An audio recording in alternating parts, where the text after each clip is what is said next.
Okay, so our project is on the Belgian control of the Congo, and this political cartoon titled In the Rubber Coils, the Congo Free State depicts King Leopold II of Belgium as a snake entangling a Congolese rubber collector. The first quote is from a letter King Leopold wrote to Minister Bernard on the Congo. In this letter, Leopold justifies the imperialistic tendencies towards the Congo by stating that it is attempting to secure opportunities for all its workers and that the barbarity of the Congolese dreadful customs must be modified gradually, which shows the Belgians use the Congo's different cultures and possibly religion to justify imperialistic tendencies. The political cartoon by Mark Twain depicts Leopold clutching bags filled with gold while thinking of the Congolese, depicted as skinny men in rags being beaten by white men that in what look like soldiers' uniforms. The unbothered King Leopold in this cartoon suggests that the different racial ideologies of him and the Congolese are what he uses to justify the colonization of their land and the torture of their people. George Washington Williams, a political activist. He visited the Congo Free State and recounts that it does not match what King Leopold II had previously described. In his account, Williams remarks on Leopold's prior statement on how the Belgian control of the Congo would be a source of fostering care, benevolent enterprise, and an honest and practical effort to increase the knowledge of the natives and secure their welfare. Williams is being sarcastic because, after witnessing the Congo Free State, he realized King Leopold II's incentive for colonizing the Congo is his personal benefit and economic gain. The first way in which power shifted in Belgium was at the Berlin Conference, which lasted from 1854 to 1855. The conference was when the German chancellor divided the African continent among the imperialist nations in Europe. This event is depicted in the image to the right, derived a French caricature from 1885. Even though the Berlin Conference was held in order to outline the way Africa would be controlled, there were no African representatives present. Bismarck gave King Leopold control of the Congo territory in Africa to be known as the Congo Free State. Leopold essentially had autocratic control over the Congo. The Belgian territorial expansion of the Congo is a difficult situation to explain, as the Congo Free State was not a real country with set boundaries or borders, so when the Belgians arrived and started colonizing land, they just pushed and then until they couldn't anymore. Thus left Belgium basically colonizing a free chunk of land which did not require any expansion to gain control. As depicted in the map, the Congo Free State, drawn in green, greatly resembles the shape of the Belgian Congo, depicted in white, which signifies that during the Berlin Conference, when dividing up Africa among the imperialist nations, the Congo Free State's borders were simply drawn and given to Belgium on the spot, further eliminating any need for Belgian expansion. One response to state expansion was discontent among people and therefore revolts. An example of this would be the revolt of the Pende people in 1931. As a result of international pressure, the Belgian government took responsibility for their states as colonies. Consequently, the Pende people were treated differently. New policies such as the head tax were instituted. Additionally, the production of palm oil started in 1911, where the Pende people inhabited. Colonial agents controlling production were severe and forced men to cut palm nuts for very small wages. Because of this redirection of work from farming and hunting to cutting palm oil, the nutrition of the Pende people went down. Because of the worldwide depression occurring, the working conditions decreased even further. Wages were cut and taxes were increased, causing discontent among Pende people. Labor recruiters came to recruit men and people would flee into the forest. Recruiters would abuse women and act violently towards them to make the men feel bad. Spiritual movements arose from these harsh times, and the Pende people believed that their ancestors were telling them to rebel. Around 1931, the Pende people started to revolt and stopped cutting palm nuts and increased cult activities. Multiple incidents occurred where Pende men were killed or wounded. The Pende people believed that in difficult times, a corpse of an enemy could be used as a protective medicine, so they decided to keep one of the Belgian colonial officers' bodies. To the right, you can see a statue of him that was carved, and you can see his rigid structure and aggressive look, which display the Pende people's discontent for the colonial agent. The quote at the bottom is a woman describing the tense times near their revolt and how their ancestors were going to intervene to end the inhumane exploitation of the Pende people. Patrice Lumumba was a leader in Congo's path to independence. He spoke out against colonialism and imperialism in 1958 at the Assembly of African People. Lumbamba made a statement about the systemic racism and oppression that the Congolese experienced under Belgium's control. He went on to be the first prime minister of the Congo Free State when they gained independence in 1960.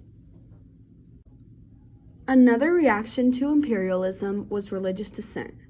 Kimbanguism was an African church created by Simone Kimbangu as a response to the political situation in the Belgian Congo. Kimbanguism used the words of the Bible to cultivate the theology of Black liberation. The Belgian authorities expressed contempt towards Kimbangu and his ideas for the fear that they might spark a rebellion. In October of 1921, Kimbangu was charged with insurrection by the Belgian colonial authorities and was sentenced for life. His arrest only encouraged the spread of Kimbanguism because it sparked even more indignation amongst the Congo people towards the colonial government. In the image, Simon can be seen practicing his inspirational ideas to the people of the Congo. On this slide is a chart of the GDP levels in 57 African countries. The Congo is highlighted. As can be seen in the chart, there was no record of economic growth in the Congo prior to 1950. GDP levels grew from 1950 to 1973 largely because of its separation from Belgium, meaning that almost no money was going to the Congo prior to its release. This further symbolizes economic exploitation by Belgium. This chart demonstrates the GDP in several European countries from 1820 to 1998, in which Belgium is shown. The graph above displays the large economic gains Belgium experienced due to their control of the Congo. While the Congo had very low GDP levels during the period of 1900 to 1973, Belgium's grew exponentially. Between 1870 and 1913, 5 years after King Leopold's new control of the Congo, the GDP more than doubled. By the time their control was over, their GDP was almost 30 times greater. Their control over the colonies was what made them grow financially. Congo rubber was commercially exported from the Congo Free State beginning in 1890. Congolese rubber was the primary export from the Belgian Congo as it allowed King Leopold II to accumulate his personal wealth. This drastic increase in rubber exported from the Congo is shown in the graph to the right. Company whose fortunes were changed by the acquisition of rubber in the Belgian Congo was the Belgian Congo Company, a Belgian company formed of Belgian and British capital that worked a large oval-shaped piece of land in the northern part of the Congo. The chart on the right depicts the Belgian Congo Company's profits, which grew tenfold once Belgium was colonized and the company took control of this bountiful land with an abundance of rubber. As Leopold used the Congo to grow his personal wealth, he did so at the expense of the Congolese people. Just after taking over, Leopold needed funds to develop the territory and extract its resources. He then created a personal army called the Force Publique, or the Public Force, to collect taxes and products from the Congolese people, bringing more economic growth to Belgium. If the locals did not comply, the Force Publique would punish them severely or even kill them. The image shows the Force Publique and how they were armed with guns. Because Leopold's army had weapons, the Congolese were at an extreme disadvantage and were forced to comply with Leopold's economic demands. Belgium's control of the Congo also resulted in economic projects at the expense of Congo's environment.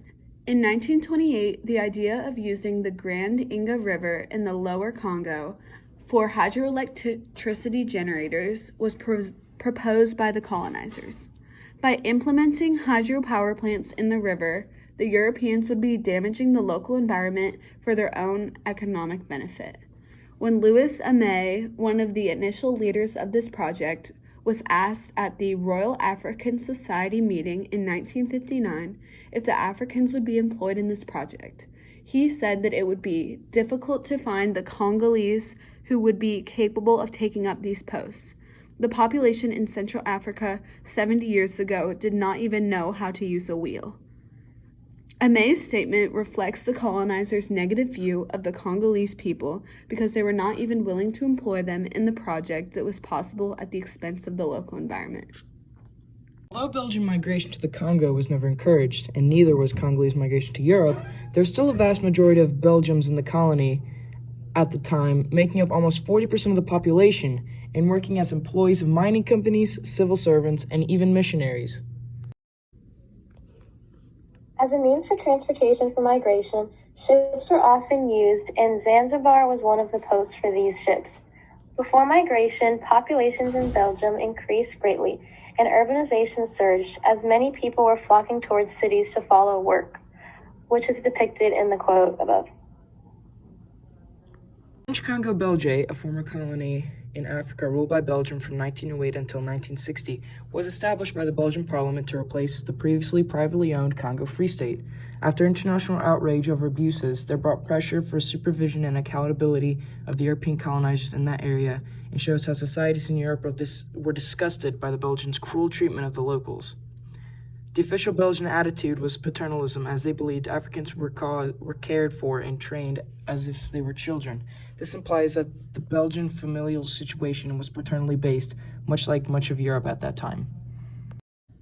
As Belgium industrialized, they were able to establish a new colony in Africa, which then created new transoceanic relationships through trade.